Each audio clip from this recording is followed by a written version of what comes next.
आज हम एक नया टॉपिक लेंगे, जुनेजा का चरित्र चित्र,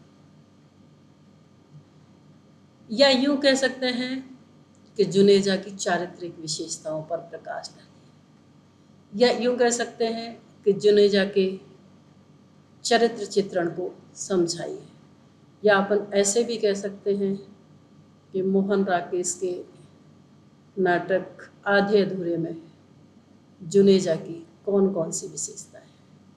तो आप सभी को पता है कि जुनेजा एक नाटक का एक महत्वपूर्ण अंग है। जो नाटक का महत्वपूर्ण नायक महेंद्र सिंह है, जुनेजा उसका दोस्त है। जुनेजा महेंद्र सिंह को भी सपोर्ट करता है और साथ साथ में सावित्री जी को भी संभालने का प्रयास करता है। आज हम क्रमबद्ध रूप से जुनेजा के चरित्र की विशेषताओं पर प्रकाश डालेंगे। तो सबसे पहली विशेषता है वो परंपरागत नायक का प्रभाव। आधे अधूरे नाटक में जुनेजा का कहना है कि बिना परिश्रम के किसी भी फल की प्राप्ति नहीं होती है, और केवल सावित्री और महेंद्रनाथ की हृदयस्थ कुंठाओं का उद्घाटन इस नाटक में होता है। अतएव भारतीय नाटक परंपरा के अनुसार इस नाटक में उपर्युक्त नायक यानी जुनेजा का अभाव है, क्योंकि भारतीय नाटक के अनुसार नायक जो फल प्राप्त करता है वह उसकी चारित्रिक और मनोविश्लेषणात्मक पद्धति की और पाश्चात्य नाटक परंपरा की देन है। इस दृष्टि से हम सर्वाधिक महत्वपूर्ण पात्र का ही निर्णय कर सकते हैं। भारतीय परंपरा के लिए नायक का निर्णय करना एक बहुत कठिन विषय है। जुनेजा भी वही पात्र है जो महेंद्र सिंह के कुंठा के परिप्रेक्ष्य में उसके वास्तविक रूप को हमारे सामने रखता है, और हमें ये भी बताता है कि महेंद्रनाथ अपनी पत्नी के प्रेम पास में ऐसा बंध गया है कि वह प्रेक्षक को असहाय और असमर्थ दिखाई देने लगा है।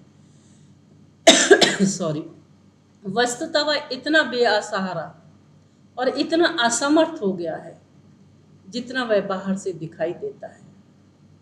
जुनेजा के शब्दों में यदि हम कहें कि वह कमजोर तो है पर इतना कमजोर नहीं है, और तुमसे जुड़ा हुआ तो है परंतु इतना जुड़ा हुआ है, इतना बेसहारा भी नहीं है जितना अपने आप को समझता है। वह ठीक से देख सके तो वह पूरी दुनिया के आसपास है। कहने का मतलब है इस नाटक में जो प्रभाव पड़ा है जुनेजा का, वह परंपरागत प्रभाव पड़ा है। दूसरा कारण है जुनेजा सर्वाधिक महत्वपूर्ण पात्र है। देखिए, जुनेजा को दूसरी विशेषता बता दी इस नाटक की को, अगर जुनेजा नहीं होता इस नाटक में तो क्यों महेंद्र सिंह जी जुनेजा के पास बार बार जाते, फिर क्यों सावित्री जुनेजा से नफरत करती। समझ पा रहे हो शायद मेरी बात को? क्यों फिर जुनेजा सावित्री को समझाता कि नहीं ये तुम्हारा पति है, फिर क्यों बार बार जुनेजा सावित्री जुनेजा से लड़ाई लड़ती कि मुझे उसकी पत्नी कहो मत कहो। इस तरीके के जो आपसी विवाद हुए हैं, तो उस विवादों की स्थिति को देखकर ऐसा लगता है कि जुनेजा जो है वो इस नाटक का सर्वाधिक महत्वपूर्ण पात्र है। अब हम थोड़ा डिटेल में पढ़ते हैं कि जुनेजा कैसे महत्वपूर्ण पात्र है। तो जुनेजा ही सावित्री की चरित्र की कलाई खोलता है, यानी जुनेजा क्या करता है, जो चरित्रहीन बन चुकी है सावित्री, उसकी सारी पोलें आकर महेंद्र सिंह के पास खोलता है। उसे ऐसा लगता है कि सावित्री अपनी परिवार की समस्याओं से परेशान है और परिवार का कोई भी सदस्य उसकी समस्याओं को ना तो समझता है और ना उनकी सहायता करता है। ये जुनेजा बहुत अच्छे से जानता है। परंतु जब वह जगमोहन के साथ चली जाती है तब उसकी अनुपस्थिति में जुनेजा आता है। और उसके विषय में बातें शुरू कर देता है। इतने में ही सावित्री आ जाती है और वह ऐसी कुंठाओं का ऐसा पर्दाफाश होता है कि वह चकित रह जाती है और पाठक यानी जुनेजा भी चकित रह जाता है। मतलब कहने का मतलब वो जुनेजा जब वो जगमोहन के यहाँ जाती है सावित्री, और उसी बीच जुनेजा आकर महेंद्र सिंह को उनकी चरित्र की पोलें खोलने लगता है। अचानक सावित्री वापस आ जाती है और जब वापस आती है तो उसको एक उसकी जो कुंठाओं का वो पर्दाफाश हो जाता है, तो प्रेक्षक जो है वो चकित रह जाता है। जुनेजा के कथन से हम सावित्री को एक भोगवादी नारी के रूप में देखने लगते हैं। वह केवल मौसल वासनी की भूखी है, वह केवल पैसों की भूखी है, वह चरित्रहीन है, वह कामों की भोगी है। परिवार का सुख और परिवार से प्रेम उससे कोसों दूर चला गया है। सारांश यह है कि नाटक की गुत्थी को सुलझाने का काम जुनेजा करता है और इस दृष्टि से वह आधे अधूरे नाटक का सर्वाधिक महत्वपूर्ण पार्ट ठहरता है। वह भारतीय नाटक की शास्त्रीय परंपरा के अनुसार नाटक का नायक भले ही ना हो, परंतु नाटक का सर्वाधिक महत्वपूर्ण पात्र होने के नाते नाटक का नायक है। चूंकि नायक के अभाव में नाटक अधूरा ही है, इस कारण हम जुनेजा को भी नाटक का नायक मानते हैं, अर्थात जुनेजा को भी सर्वाधिक महत्वपूर्ण पात्र माना गया है। तीसरा है जुनेजा का सामान्य परिचय। नाटककार ने जुनेजा के पुरुष 4 रूप में प्रस्तुत किया है। उसके व्यक्तित्व का निरूपण इस शब्दों में किया है कि जुनेजा पतलून के साथ पुरानी कोट और लंबा कोट, पुराना और लंबा कोट, चेहरे पर बुजुर्ग होने का एहसास और साथ में बदमाश, जिसे अपनी भाषा में कहा जाता है काइयापन। काइयापन समझते हो किसे कहते हैं? काइयापन का मतलब होता है ऊपर से कुछ और अंदर से कुछ और, बाहरी व्यक्तित्व कुछ और आंतरिक व्यक्तित्व कुछ और। तो उसका जो पहनावा है, मतलब उसकी जो व्यक्तित्व के बारे में बात कही है, जो सामान्य से जो परिचय दिया गया जुनेजा जी का, वो यही परिचय है कि उसके अंदर काइयापन बना है। वो भी अपने अवैध संबंध सावित्री से स्थापित करना चाहता है और इधर महेंद्र सिंह का परम मित्र है और इधर वो सावित्री से बहुत प्रेम वात्सल्य पूर्व व्यवहार भी करता है और दूसरी तरफ महेंद्र सिंह को भड़काता भी है। महेंद्र सिंह को बार बार ये प्रेषित करता है कि सावित्री चरित्रहीन नारी है, सावित्री के किसी भी पुरुष से संबंध ठीक नहीं है। इस प्रकार का जो चरित्र है वो इसमें दिखाई देता है। नेक्स्ट पॉइंट है महेंद्रनाथ का मित्र। बिल्कुल सही है, जुनेजा जो है वो महेंद्रनाथ के एक अंतरंग मित्र है, अभिन्न मित्र है। इस नाटक में मोहन राकेश ने जो आरंभिक अवस्था बताई है नाटक की, उससे ही विदित होता है कि जुनेजा ने महेंद्र साथ के ऊपर बहुत सारे उपकार किए हैं। नाटक की शुरुआत से देखने को मिला है कि महेंद्रनाथ और जुनेजा ने मिलकर एक महत्वपूर्ण बिजनेस डाला है, महत्वपूर्ण काम की तैयारी की है। एक फैक्ट्री डाली है, प्रेस डाला है और प्रेस डालने के बाद वो प्रेस बंद हो जाता है। वहाँ से जुनेजा महेंद्र सिंह का मित्र है। सावित्री के घर जब सिंघानिया आता है और सावित्री उसके स्वागत की तैयारी करती है। उसी समय पुरुष एक मतलब महेंद्र सिंह धप धप कर पूरे घर में धूल उड़ाता है।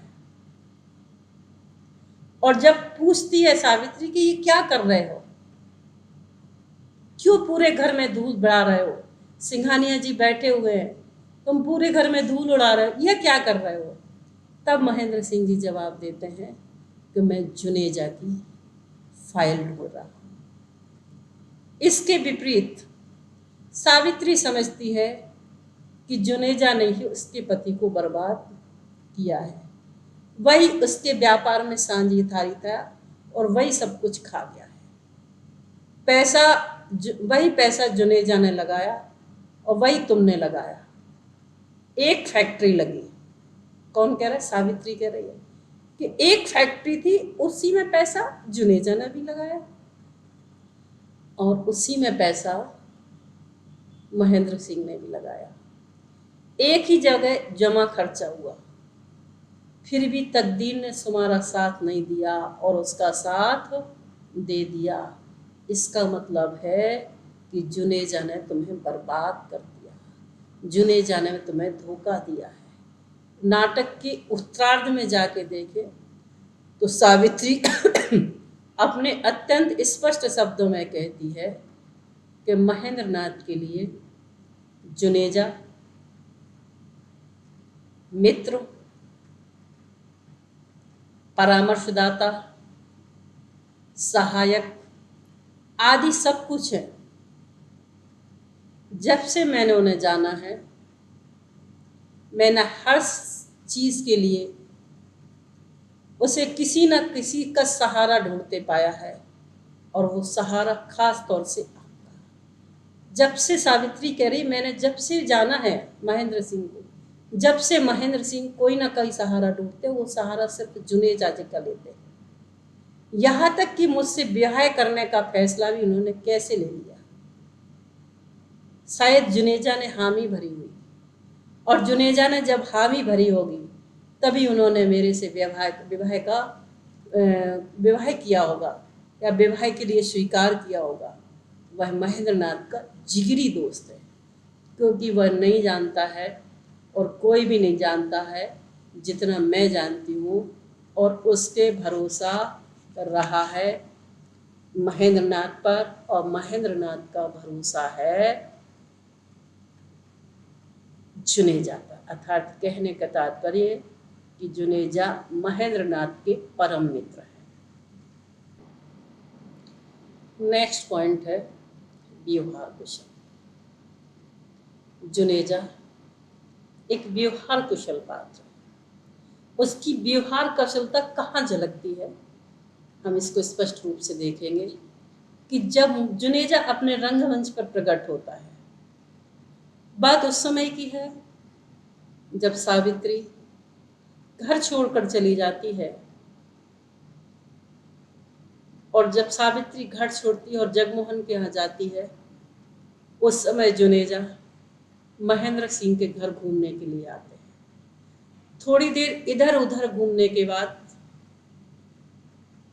वह महेंद्र सिंह के बाल बच्चों को पुचकारना शुरू कर देता है।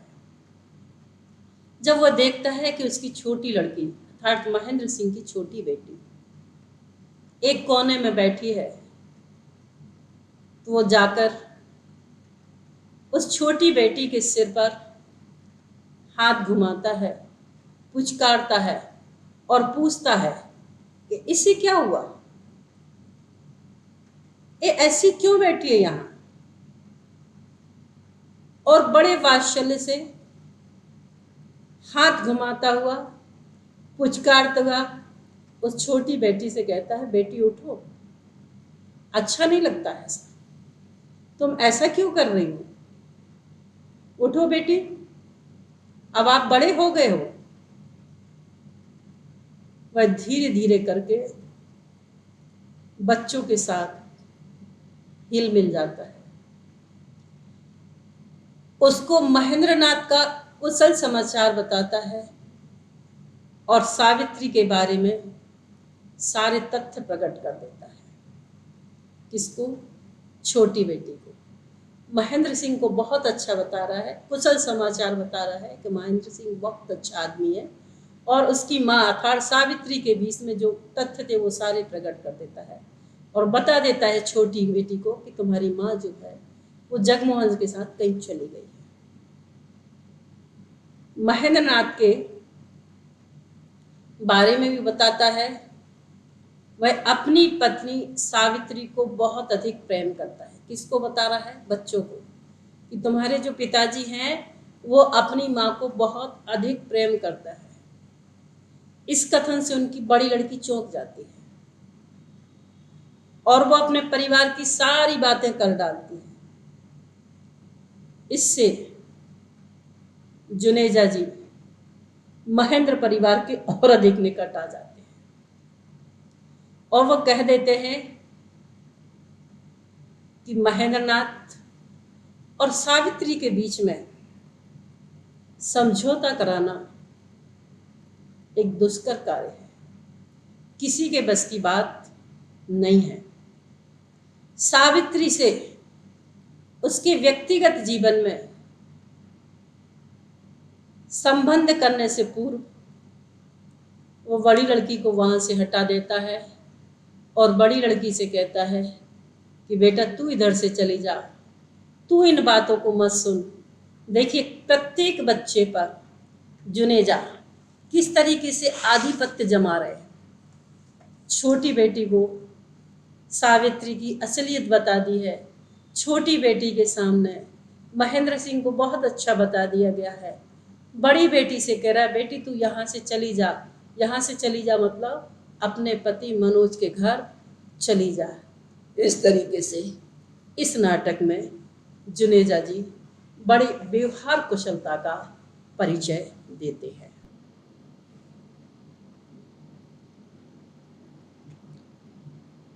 नेक्स्ट पॉइंट है काइयाँ। जुनेजा एक तेज व्यक्ति है, मानो वो उड़ती चिड़िया को पहचानता है। वह लिफाफा देखकर ही खत का मजमून पढ़ लेता है। बाहर न्यू इंडिया की गाड़ी को देखकर वो समझ जाता है कि कुछ दाल में काला है। सावित्री अपने पुरानी प्रेमी जगमोहन के साथ गई होगी, फिर भी वह सावित्री से मिलने के बहाने उसके घर आता है। आखिर क्यों? केवल इसलिए कि अपने अनुमान की पुष्टि कर ले। कहने का मतलब एक न्यू इंडिया गाड़ी आती है जगमोहन जी की और वो सावित्री को ले जाती है। जुनेजा इसको बहुत अच्छे से देख लेता है, फिर भी जुनेजा उसके परिवार में आता है। और जब जुनेजा परिवार में आता है और वो ये जानना चाहता है कि आखिर सावित्री कहाँ गई, तो वो इस बात की पुष्टि करता है। वह बड़ी लड़की से कहते हैं कि मेरे मन में कहीं थोड़ा सा भरोसा भी बाकी था, शायद अब भी भरोसा खत्म हो गया है। वह आकर न्यू इंडिया गाड़ी को बाहर खड़ी हुई देखता है और वो कहता है मुझे लगा कि कुछ नहीं हो सकता। किससे कह रहा है? बड़ी बेटी से। जुनेजा सावित्री से अपने साथ उसकी प्रेम लीला के बारे में बात करना चाहता है। वो चाहता है कि बड़ी लड़की वहाँ से हट जाए, परंतु सावित्री उसके मंतव्य की तह तक नहीं पहुँच पाती है और लड़की को रोक लेती है। जुनेजा बार बार ये प्रयास करता है कि मैं भी सावित्री से अवैध संबंध बना लूँ, इसलिए बड़ी बेटी को बार बार हटाना चाहता है, लेकिन वो सावित्री इस बात को समझ नहीं पाती और बड़ी बेटी वही रहती है। बहुत दिन बीत जाने के बाद जुनेजा कहता है कि विवाद से पूर्व तो मेरे प्रति अशक्त थी। इस अवसर पर सावित्री कहती है कि बड़ी लड़की यहाँ से हट जाए। अब लोहे को गर्म देखकर जुनेजा कह देता है कि आधी बात इसके सामने हुई है, बाकी आधी भी इसके सामने ही होनी चाहिए। मतलब जुनेजा और सावित्री के बीच में जो बातें हो रही थी वो बड़ी बेटी के सामने हुई है, तो जुनेजा उसका काइया प्रकृति का आदमी है, तो जुनेजा उसका नाजायज़ फ़ायदा उठाता है। और जुनेजा ये कहता है कि जितनी बात बड़ी बेटी के सामने हुई है, अब बड़ी बेटी को हटाओ नहीं, सारी बातें बड़ी बेटी के सामने आना चाहिए। इस प्रकार ये काइया प्रवृत्ति का अवलोकन करता है।